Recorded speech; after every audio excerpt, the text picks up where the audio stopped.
بسم اللہ الرحمن الرحیم۔ سنن ابن ماجہ حدیث نمبر 3835 حدیث صحیحہ۔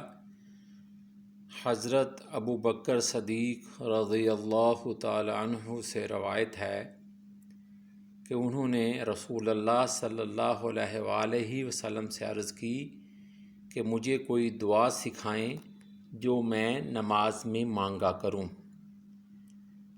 آپ صلی اللہ علیہ وآلہ وسلم نے فرمایا، آپ یوں کہا کریں: اللہم انی ظلمت نفسی ظلما کثیرا ولا یغفر الذنوب الا انت فاغفر لی مغفرۃ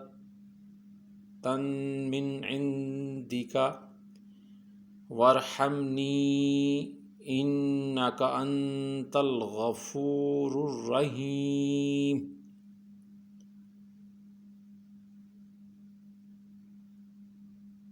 ترجمہ: اے اللہ، میں نے اپنی جان پر بہت ظلم کیا ہے